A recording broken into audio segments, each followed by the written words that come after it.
Welcome to Rank Rhino, where you can learn it all. Today, we'll be going through the top 10 most controversial films of the past decade.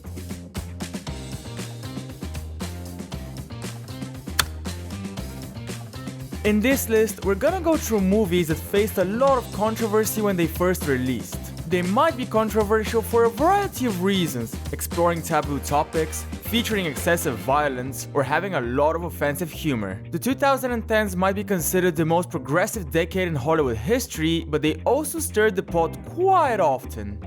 Number 10. The Hunt. Oh, I can't use that. Just point and shoot. Everybody get down! The Hunt was originally supposed to be released in September 2019, but it was delayed due to a controversy related to the film's promotional campaign. In the wake of mass shootings in Dayton, Ohio and El Paso, the film's release was pushed back due to its campaign featuring a ton of gun-related violence. It was delayed as people were concerned it was in bad taste. Dawn, is there anything you would like to ask her? The second incident that postponed the film indefinitely was related to the plot, which revolves around a battle between the elites and unsuspecting Americans they gather up to hunt for sport. The controversy quickly became a mess when it was revealed that the hunted were referred to as deplorables in the script, the same word that Hillary Clinton used to describe Trump supporters. Conservatives quickly lashed out against the Hunt, and Donald Trump called it very dangerous. Number 9. Ghost in the Shell. Someone's scanning data traffic. Let's see who's worth this kind of surveillance. There were high hopes for the live-action version of Ghost in the Shell, which was based on the anime of the same name. The story revolves around a fictional counter-cyber-terrorist group that's led by the movie's main protagonist, Major Motoko Kusanagi. Now, the main character is normally depicted as a Japanese woman in the anime, and when Scarlett Johansson was announced as the actor who would play her, a lot of criticism followed. Answer me. Collaborate with Henko Robotics and be destroyed. The film was accused of racism and whitewashing. Its production team tried to justify the casting choices by saying that the main character is a cyborg and thus has no ethnicity. The public didn't accept this excuse though, and Ghost in the Shell underperformed with both critics and at the box office. Number 8. The Birth of a Nation. Do you know how this makes us look? This could ruin everything we worked for. The Birth of a Nation was one of the most anticipated films in 2016, with it winning multiple awards at film festivals prior to its theater release. It told the story of Nat Turner and the Virginian slave rebellion he led in 1831, and it was projected as an Oscar contender and was going to be actor-director-writer Nate Parker's breakout moment. That is, until Parker's 1999 rape trial resurfaced just a few weeks before the movie's October theatrical release. As a Christian man, just being in that situation, yeah, sure. It turns out that Nate Parker and his co-writer John Celestin had been previously charged with raping a student at Penn State. Celestin was even convicted of sexual assault in 2005, but the decision was overturned after an appeal. While the resurfaced charges didn't amount to anything, and Parker released a poorly received explanation statement, The Birth of a Nation's release was quickly forgotten. Number 7. Exodus, Gods and Kings. Mother. The man is a thief. My son discovers this. The biblical epic Exodus, Gods and Kings, which was centered around Moses and Ramses II, created a lot of controversy due to its casting choices, namely, choosing white actors for nearly every role in the film. The movement against the film got so heated that the hashtag #BoycottExodus movie was trending in the weeks leading up to its release. Don't take this any further. Don't take this any further. What?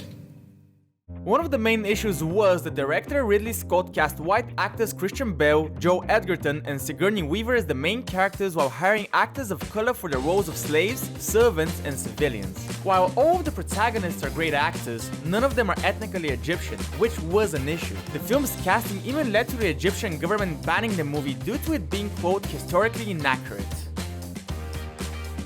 Number 6. The Interview. Do you pee and poo? You've heard the stories, huh?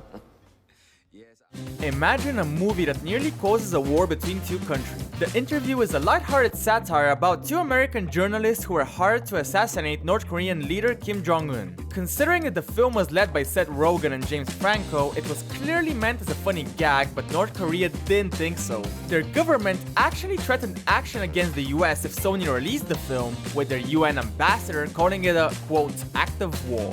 Starved to death. You tell me the CIA doesn't have North Face jackets and some pirate... The controversy didn't end there, as Sony Pictures site got hacked by North Korean cybercrime group Guardians of Peace. The group went as far as threatening terrorist attacks against theaters showing the film. Sony weren't fazed though, and they released The Interview online, and the movie became its most successful online digital movie. Number 5. The Predator. Get out of the way. See you around. The 2018 Predator reboot unexpectedly became one of the most controversial movies of the last decade when it was revealed one of the actors was a registered sex offender. Actress Olivia Munn came forward right before the movie's Toronto International Film Festival premiere and told everyone director Shane Black allowed his friend Steven Wilder Striegel to play a minor role in the movie, even though it was known that he was a registered sex offender. I'm beautiful. I'm gonna guess your second question is why. It turns out that in 2010, Striegel pleaded guilty to enticing a minor by computer after attempting to start an online relationship with a 14-year-old. Olivia Munn wasn't too happy with this information and turned the movie's premiere into a media storm, even though the other actors didn't publicly support her decision. Number 4. The House That Jack Built. No doubt about your identity. It's only just one Full Metal Jacket bullet. Can I? When The House That Jack Built premiered at the Cannes Film Festival, a rumor started floating around that hundreds of people walked out of the screening. While that's just a rumor that was never confirmed and one that critics deny, it tells you everything you can know about Did Lars von Trier's controversial psychological thriller. You know, I really think I deserve better than this. The House That Jack Built follows the life and crimes of the titular main character, who's a serial killer. The movie is twisted and brutal, with it featuring plenty of scenes where women and children are killed. The main character also tries explaining his crimes to Hell's Virgil from the classic Dante's Inferno poem. The House That Jack Built is widely considered one of the most shocking and brutal movies of the decade. Number 3. Joker.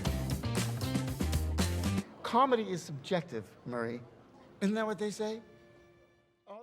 Was there ever a more controversial book-inspired movie than 2019's Joker? Todd Phillips' award-winning film was criticized even before its official release due to the plot trying to create sympathy for a killer. After it did release, it was the subject of long-winded debates about whether it would incite violence among audience members, and movie theaters went as far as increasing security or straight up refusing to screen the film. Good night. And always remember. While the movie did feature a ton of violence and graphic scenes, people argued whether the scenes were really harmful, and Todd Phillips maintained that they were important to the film's overall message. In the end, The Joker generated mostly positive reviews, with the majority of praise going to Joaquin Phoenix's Oscar-winning performance. The movie also broke box office records, grossing over $1 billion. Number 2. Mother. Please, get down from there. Sorry. Excuse me. Darren Aronofsky is known for making some of the most controversial and hard-hitting movies ever. Mother is no exception to this, with the movie getting cheered and booed equally after its screening at the Venice Film Festival. The movie stirred even more controversy due to it featuring a lot of violence against Jennifer Lawrence and its heavy use of biblical allegories throughout the plot. It's not my fault. It's not my fault. They never really loved me. The final 20 minutes of Mother attempt to reenact all of human history inside the confines of a house where a party is being held, including the main character's baby getting killed by a group of her followers. This shocking sequence of events split critics into two groups, ones that hate it and ones that absolutely love it. And while some critics did love the movie, the overwhelming majority of audience members gave Mother a negative score. Number 1. Zero Dark 30. We all come at this through the filter of our own past experiences. Now, I remember Iraq W. Imagine a movie triggering a national debate surrounding the US Army and the CIA. That's exactly what happened with Catherine Bigelow's Zero Dark 30, which chronicled the 10-year hunt for Osama bin Laden. The film graphically depicted scenes of multiple forms of torture, including waterboarding, which were used to discover bin Laden's location. This resulted in audience members viciously criticizing the film for promoting the use of these measures. There are two narratives about the location of Osama bin Laden. The one that you're most familiar with. While the film was received with raving reviews by critics, ending up on 95 top 10 lists of 2020, it underperformed at the Oscars, which people believe was due to the controversy. The heated debate surrounding the film did give it a ton of free press, which did amount to it becoming a box office hit. Thank you for watching, guys. Is there a controversial movie that you just can't stop yourself from watching? Let us know in the comments. Don't forget to like the video and subscribe. See you next time.